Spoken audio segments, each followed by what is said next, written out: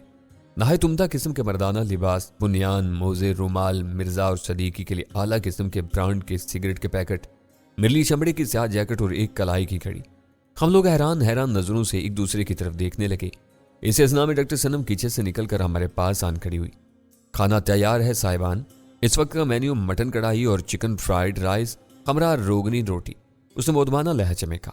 یہ آپ نے ہم سے بہت بڑی زیادتی کی ہے ڈاکٹر صاحبہ، صدیقی نے شاکی لہجے میں کہا۔ ارے کیا کھانے کی دعوت دینا زیادتی ہے؟ اس نے مصنوعی حیرانی کے ساتھ کہا۔ ہم کھانے کے لیے اس ڈھیر سارے سامان کی بات کر رہے ہیں، آپ نے خواہ ہماری خاطر اتنا بہت سا پیسہ ضائع کر دیا؟ ارے نہیں جناب، میں خواہ پیسہ ضائع کرنے والی عورت نہیں ہوں۔ میری نظر میں پیسے کا صحیح مصرف یہی ہے جو میں نے کیا۔ ویسے آپ لوگ میری فکر نہ کریں، میرے پاس بہت پیسہ ہے، ان چھوٹے موٹے اخراجات سے میرا کچھ نہیں بگڑے گا۔ ہم لوگوں نے خاصا احتجاج کیا، لیکن ہم لوگوں کی ایک نہ چلی۔ کھانا وہ کسی بہت ہی اچھے ہوٹل سے لائی تھی۔ کھانے سے فارغ ہونے کے بعد اس نے فرمائش کی کہ ہم لوگ اس کے لائے ہوئے لباس پہن لیں۔ میک اپ کے باعث ہمارے لیے غسل کرنا ممکن نہیں تھا، چنانچہ ہم نے بغیر غسل کے لباس تبدیل کر لیے۔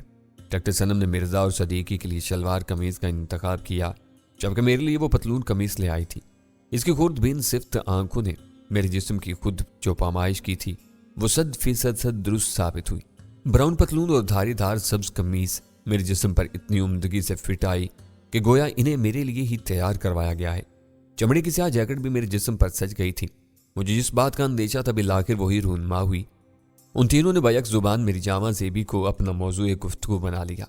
میں نے بڑی مشکل سے اپنے آپ کو ان کے زبان کے سنگریزوں کی زد سے نکالا۔ دوپہر کے قریب ہم نے اپنی مہم کی تیاریاں شروع کر دی۔ میرے کے جائزے کے مطابق وہ 6 بجے شام کلب کی طرف روانہ ہوتا ہے، جبکہ اس کی واپسی 10 بجے رات کے قریب ہوتی ہے۔ ہم احتیاطاً 8:30 بجے یہاں سے روانہ ہو جائیں گے۔ انہوں نے میری رائے سے مکمل اتفاق کیا۔ اس مہم کے پیش نظر ہم نے رات کا کھانا جلدی کھا لیا۔ اس کے بعد ہم وقت مقررہ کا انتظار کرنے لگے۔ یہ مختصر سا وقفہ خاصا اعصاب شکن ثابت ہوا۔ سب سے زیادہ اضطراب کا شکار ڈاکٹر صنم رہی ہوگی، لیکن اس باہمت عورت نے اپنی حالت کا ہم پر اظہار نہیں ہونے دیا۔ 8:15 بجے ہم تینوں اٹھ کھڑے ہوئے۔ ہم تینوں نے اپنے ہتھیار چیک کیے۔ میں نے صدیقی کے اور صدیقی نے میرے چہرے کے میک اپ کا جائزہ لیا۔ پوری طرح مطمئن ہونے کے بعد ہم ڈاکٹر صنم کی چھوٹی سی گاڑی میں آ بیٹھے۔ مرزا ہمیں گیٹ پر رخصت کرنے آیا تھا۔ وہ بے حد مضطرب تھا۔ صدیقی نے اسے تسلی دینے کی کوشش کی۔ جواباً اس نے بڑی محبت سے صدیقی کا ہاتھ اپنے ہاتھ میں تھام لیا، پھر وہ میری طرف متوجہ ہوا۔ خدا تم لوگوں کو اپنے نیک مقصد میں کامیاب کرے، اس نے میری پیٹھ تھپکتے ہوئے کہا۔ گاڑی کی ڈرائیونگ سیٹ ڈاکٹر صنم نے سنبھال لی تھی۔ کچھ دیر بعد ہم اپنے مطلوبہ مقام پر پہنچ گئے۔ میں نے ان دونوں کو بتایا کہ میں کس درخت پر چڑھ کر بیٹھوں گا۔ میں نے صدیقی کو وہ جڑواں درخت دکھائے جن کے پیچھے اسے چھپ کر کھڑا ہونا تھا۔ وہ دونوں درخت خاصی تاریکی میں سڑک سے ذرا ہٹ کر اگے ہوئے تھے۔ ان درختوں کے حق میں مہندی کی آدم قد باڑ تھی۔ میں نے ان دونوں درختوں کا انتخاب اس لیے کیا تھا کہ ان درختوں کے عین پیچھے مہندی کی باڑ میں سے گزرنے کا راستہ موجود تھا۔ کسی بھی مشکل صورتحال میں وہ خاموشی سے اس راستے سے باڑ کے حق میں آ جاتا۔ اس صورت میں سڑک پر سے اسے دیکھنا ممکن نہ رہتا۔ جس درخت پر مجھے چڑھنا تھا اس کی خاص بات یہ تھی کہ اس کی جڑ اور تنا مہندی کی باڑ کے پیچھے تھا، جبکہ اس کی بڑی ہوئی شاخیں باڑ کے اوپر سے گزر کر سڑک کی طرف جھکائی تھی۔ درخت سے اترتے ہی میں باڑ کے پیچھے جاتا اور بآسانی صدیقی کے پاس پہنچ جاتا۔ ڈاکٹر صنم کی گاڑی کو میں نے سڑک کے موڑ پر پل کے قریب اس طرح کھڑا کرا دیا کہ اسے دیکھنے کے لیے خاصی تگدو کرنا پڑتی۔ گہرے نیلے رنگ کی چھوٹی سی کار تاریک سایوں میں مدغم ہو کر رہ گئی تھی۔ احتیاطاً میں نے اپنے جوتے پہلے ہی اتار کر گاڑی میں رکھ دیے۔ صدیقی نے درختوں کی جوڑی کے پیچھے جگہ سنبھالی، جبکہ میں کانٹے دار جھاڑیوں سے اپنے پاؤں بجاتا پھونک پھونک کر قدم رکھتا مذکورہ درخت کی جانب پڑنے لگا۔ درخت پر چڑھنے کے بعد میں نے ایک مناسب سی جگہ سنبھال لی۔ اس کے ساتھ ہی بے حد تکلیف دہ انتظار کا سلسلہ شروع ہو گیا۔ مجھے علم تھا کہ ڈی آئی جی کی کلب سے واپسی میں ابھی خاصی دیر ہے۔ اس کے باوجود میری نظریں بار بار کلب کے گیٹ کی طرف چم جاتی۔ جوں جوں وقت گزرتا گیا میرے دل کی دھڑکنوں کی رفتار بڑھتی چلی گئی۔ اس کے ساتھ ہی وسوسے مجھے گھیرنے لگے۔ کیا خبر وہ آج کلب آیا ہی نہ ہو سکتا ہے وہ آج جلد گھر واپس لوٹ کے آؤ۔ ہم خامخواہ اس کے انتظار میں سوکھتے رہیں جبکہ وہ اپنی آرام دہ خوابگاہ میں خواب خرگوش کے مزے لوٹ رہا ہو۔ میں نے ڈاکٹر صنم کی تحفے میں دی ہوئی خوبصورت گھڑی میں ٹائم دیکھا۔ ابھی تو 9:30 بجے تھے۔ اس کا مطلب تھا کہ اس کی واپسی میں کم و بیش آدھا گھنٹہ باقی تھا۔ میں نے بے چینی سے پہلو بدلا اور اپنے ذہن کو ادھر ادھر خیالات میں الجھانا چاہا۔ اب کیا ٹائم ہوا ہے؟ میں نے گھڑی پر نظر ڈالی۔ گھڑی کے ڈائل پر روشن نقطے اور لکیریں 9:45 کا وقت بتا رہی تھیں۔ میں پوری طرح چوکنا ہو گیا۔ اپنی جیکٹ کی جیب میں ہاتھ ڈال کر میں نے پستول کا لمس محسوس کیا۔ اس کے ساتھ ہی مجھے اپنے حوصلے آسمان کو چھوتے ہوئے محسوس ہوئے۔ میں نے اپنی نظریں کلب کے گیٹ پر جما لی۔ اچانک میرا دل تیزی سے دھڑک اٹھا۔ وہ ڈی آئی جی ہی تھا۔ اس کا حلیہ کل ہی والا تھا۔ صرف ایک ہی تبدیلی مجھے نظر آئی جسے دیکھتے ہی میرے وجود میں اضطراب کی لہر توڑ گئی۔ آج وہ اکیلا نہیں تھا، مجھے اس کے ہمراہ ایک پستہ قامت عورت نظر آئی۔ اس عورت نے قمیض کے ساتھ اسپورٹ پاجامہ پہن رکھا تھا۔ مجھے اس کے ہاتھ میں بھی ٹینس کا ریکٹ نظر آیا۔ وہ دونوں خراما چلتے ہماری طرف بڑھنے لگے۔ وہ دونوں مسلسل آپس میں گفتگو کر رہے تھے۔ ان کے بے تکلفانہ انداز گفتگو سے میں نے اندازہ لگایا کہ وہ عورت ڈی آئی جی کی بیوی ہے۔ یہ صورتحال دیکھ کر میں تذبذب کا شکار ہو گیا تھا۔ کیا میں سیٹی بجا کر صدیقی کو اشارہ دوں کہ معاملہ بالکل ٹھیک ٹھاک ہے، خطرے کی کوئی بات نہیں تھی، وہ بے فکر ہو کر ڈی آئی جی کو مل سکتا ہے؟ پھر میرے ذہن میں خیال آیا کہ میں الو کی آواز نکال کر صدیقی کو کارروائی پر عمل درآمد سے منع کر دوں۔ ایک کی بجائے 2 افراد سے نمٹنے میں اسے دشواری بھی پیش آ سکتی تھی۔ کہیں صدیقی کو دیکھ کر یہ عورت بغیر سوچے سمجھے چیخنا چلانا شروع نہ کر دے۔ پھر میرے ذہن میں خیال آیا کہ اگر اس شخص کے ہمراہ اس کی بیوی ہے تو کیا ہوا، ہمیں اسے صرف چند باتیں ہی تو کرنا ہے۔ صدیقی پستول دکھا کر انہیں شور مچانے سے روک سکتا تھا، پھر میں تو اس کی مدد کے لیے پہنچ ہی چکا ہوتا۔ معاملہ پیچیدہ ہوا تو میں بھی سامنے آ جاؤں گا۔ 2 ہتھیاروں کے سامنے تو یہ دونوں دم مارنے کی جرت نہیں کر سکتے۔ آج کی یہ رات ضائع ہو گئی تو کل رات پھر ہمیں نئے سرے سے یہ تمام مصیبت بھگتنا پڑے گی۔ یہ بھی تو ہو سکتا تھا کہ یہ اکثر و بیشتر اکٹھے کلب آتے جاتی ہوں۔ یہ بات میرے دل کو لگی۔ میں نے دھیمی اور باریک آواز میں سیٹی بجا کر صدیقی کو ہوشیار کر دیا کہ وہ کارروائی کے لیے تیار رہی۔ اس کے ساتھ ہی میں بے حد احتیاط سے درخت سے نیچے اترنے لگا۔ جب تک میں درخت سے نیچے زمین پر پہنچتا وہ دونوں مجھ سے خاصے قریب پہنچ گئے۔ ان کے آپس میں باتیں کرنے کی آواز واضح طور پر میرے کانوں میں آنے لگی۔ لاشعوری طور پر میرا ذہن ان کی زبان سے نکلنے والے الفاظ پر مرکوز ہو گیا۔ میں نے ان کی باتیں سننے اور سمجھنے کی کوشش کی، لیکن ان کی زبان سے نکلنے والا ایک لفظ بھی میرے پلے نہیں پڑ سکا۔ خدا جانے وہ کس زبان میں بات کر رہے تھے۔ مجھے یوں لگا جیسے بہت سے کنکر پتھر ایک کنستر میں ڈال کر اس کنستر کو زور زور سے ہلایا جا رہا ہے۔ میری زمین تک پہنچنے تک وہ درخت کے سامنے سے گزر کر آگے بڑھ گئے۔ میں تیز لیکن خاموش قدموں سے آگے بڑھا۔ جس طرف صدیقی درختوں کے عقب میں چھپا ان دونوں کا منتظر تھا، اس نے بھی یقیناً ان دونوں کو اپنی جانب بڑھتے دیکھ لیا ہوگا۔ میں ان دونوں کے متوازی چلتا باڑ کے عقب میں آگے بڑھنے لگا۔ اس دوران میں میرے کان ان کی باتوں پر لگے رہے اور میرا ذہن ان کی زبان سے نکلنے والے الفاظ سمجھنے کی کوشش کرتا رہا۔ یکلخت اس عورت نے خاصی تیز اور پرجوش آواز میں ایک لفظ دہرایا۔ جو ہی وہ لفظ میرے کان میں پہنچا، میں اضطراری طور پر ایک جھٹکے سے رک گیا۔ میرے دماغ میں خطرے کا تیز الارم گونجنے لگا۔ ترمتی، یہ تھا وہ لفظ جو اس عورت کے منہ سے نکلا، جس نے میری یادداشت کی سطح پر ہلچل مچا دی۔ یہ عورت ان دو سپاہیوں میں سے ایک کا نام لے رہی تھی، جنہوں نے غلہ منڈی عقبی گلی میں مجھے گھیر کر خاموشی سے ختم کرنے کی کوشش کی تھی۔ وہ پولیس والا اپنی ساتھی کی گولی کا نشانہ بن گیا۔ مجھے اچھی طرح یاد تھا اس برقع پوش عورت نے اسے ترمتی کے نام سے پکارا اور اسے بھگوان کا واسطہ دیا۔ اس نام کے کان میں پڑتے ہی میرے دماغ نے فیصلہ سنا دیا۔ خطرہ، اب شک کی کوئی گنجائش نہیں تھی۔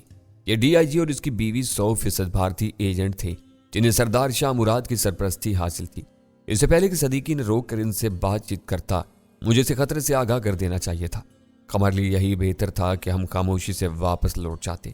میں نے اپنے ہونٹوں پر اپنے ہاتھ کا بھونپو بنایا اور حلق سے الو کی کرہ آواز نکالی۔ مجھے یقین تھا کہ ڈی آئی جی اور اس کی بیوی یہ آواز سن کر چونک پڑیں گے، لیکن اس کے علاوہ کوئی چارہ بھی تو نہیں تھا۔ اچانک میں نے اس عورت کی ہلکی سی چیخ سنی۔ شاید اس نے صدیقی کو دیکھ لیا تھا۔ اس کے ساتھ ہی ڈی آئی جی کی بھاری اور کرخت آواز سناٹے میں گونجی، کون ہے اوئے؟ باہر نکل۔ میں برق رفتاری سے آگے بڑھنے لگا۔ میں نے مہندی کی باڑ میں ہلکی سی آواز سنی۔ شاید صدیقی باڑ کے درمیان موجود راستے سے اندر آ رہا تھا۔ قبل اس کے کہ میں اس کے قریب پہنچتا، میں نے اس کی ہلکی سی چیخ سنی۔ اس کے ساتھ ہی اس کا بھاری بھرکم جسم تھم سے منہ کے بل گھاس پر گرا۔ اسی لمحے فضا میں ایک فائر کا کڑاکا گونجا۔ میرا دل اچھل کر میرے حلق میں آن پہنچا۔ فائر کے ساتھ ہی مہندی کے پودوں کی چند ٹہنیاں ٹوٹیں۔ اس فائر کا ہدف صدیقی تھا، جو زمین سے اٹھنے کی کوشش کر رہا تھا۔ گولی اسے نہیں لگی تھی، لیکن وہ گھبرا کر ایک بار پھر زمین سے چپک گیا۔ ایک اور فائر ہوا۔ اس بار گولی باڑ کو چیرتی اس کے قریب ہی زمین میں کہیں دھنس گئی۔ میرے وجود میں اضطراب کی بجلیاں کوندنے لگیں۔ ابھی تک صدیقی پر اندھادھند فائرنگ ہو رہی تھی، لیکن اگر فائرنگ کرنے والا باڑ کے قریب آ کر درمیانی راستے سے صدیقی کو نشانہ بناتا تو وہ آسانی سے شکار کر لیتا۔ میں نے اندازے سے فائرنگ کی سمت اپنے پستول کا رخ کیا اور فائر کر دیا۔ ایک زبردست دھماکہ ہوا اور میرے پستول سے نکلنے والی گولی مہندی کی باڑ میں گھس کر جانے کس طرح نکل گئی۔ میں نے بلا توقف 2 فائر اور کر ڈالے۔ میرے یہ فائر کارگر تو کیا رہتے، لیکن اس ترت جواب نے صدیقی پر فائر کرنے والے کو بری طرح بوکھلا دیا تھا۔ اس نے 2 اور فائر کی، لیکن اس بار اس کا نشانہ میں تھا۔ اس کے اندھے فائروں نے میرا تو کچھ نہیں بگاڑا، البتہ صدیقی تیزی سے لڑکنیاں کھاتا اس کی زد سے باہر نکل گیا۔ اسے کور دینے کے لیے میں نے مزید 2 فائر کیے۔ اس کے ساتھ ہی صدیقی پر فائر کرنے والے کو اپنی کمزور پوزیشن کا احساس ہو گیا۔ وہ دونوں کھلی جگہ پر تھے، جبکہ میں گھنی باڑ کے پیچھے تھا۔ مزید مقابلہ کرنے کی بجائے انہوں نے سرپٹ دوڑنا شروع کر دیا۔ میں تیزی سے دوڑتا ہوا صدیقی کے پاس پہنچا، جو لنگڑاتا ہوا ڈاکٹر صنم کی کار کی طرف دوڑ رہا تھا۔ میں نے اندازہ لگایا کہ وہ شاید زخمی نہیں ہے۔ اس کی طرف سے بے فکر ہو کر میں مہندی کی باڑ کے درمیان بنے تنگ راستے کی طرف بڑھا۔ خشک ٹہنیوں نے میرے چہرے پر کئی خراشیں ڈال دیں، لیکن میں نے خراشوں سے بے پرواہ باڑ کے پار نکلا۔ میں نے دیکھا کہ وہ نام نہاد ڈی آئی جی اور اس کی بیوی بھاگتے ہوئے اپنے سرکاری بنگلے کے گیٹ کے قریب پہنچ چکے ہیں۔ میں نے ڈی آئی جی کا نشانہ لے کر مزید 2 فائر کی، لیکن میرا نشانہ خطا گیا۔ وہ دونوں بھاگتے ہوئے بنگلے کے اندر گھستے چلے گئے۔ اس کے ساتھ ہی مجھے اس خطرے کا شدت سے احساس ہوا جس میں ہم لوگ گھر چکے تھے۔ فائرنگ کے دھماکوں نے سناٹے کی دیوار کو تار تار کر دیا تھا۔ حیران و پریشان پرندے اپنے ٹھکانوں سے نکل کر چیختے ہوئے ادھر ادھر اڑ رہے تھے۔ فائرنگ کی آواز نے مختلف سرکاری بنگلوں پر تعینات پولیس کارز کو بھی چونکا کر رکھ دیا تھا۔